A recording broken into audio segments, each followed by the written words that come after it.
would have been about 65, 64 when we camped here.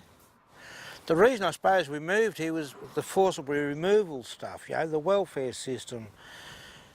I went to 5 different primary schools and I suppose one of the ways of keeping ahead of the welfare system was to keep moving, and we ended up living out here for 6 months in a caravan with a little pot-belly stove out the front of the caravan, and we had the creek there and it was in better condition than what it is now.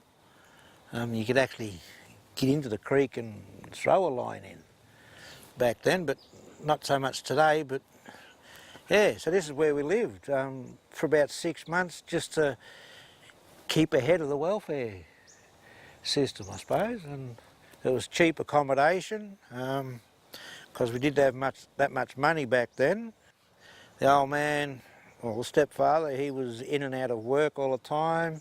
Yeah, it's just one way of surviving, I suppose.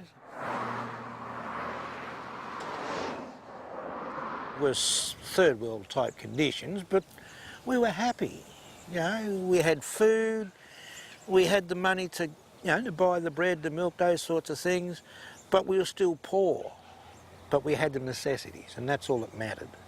And I suppose another part of the reason why we camped out here is because we couldn't get a house in town anyway, for the fact that the old man had married an Aboriginal woman. So yeah, because they'd ask him, who's going to be living in the house? Oh, my wife, Lara. And who's your wife, Lara? And then they'd say, well, no, sorry, we don't have a house.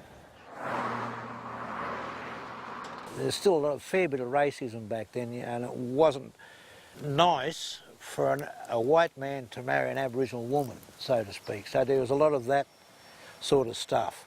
But the old man didn't give a continental anyway, because, as I said, he was the black sheep of the family and he was going to do things his way no matter what.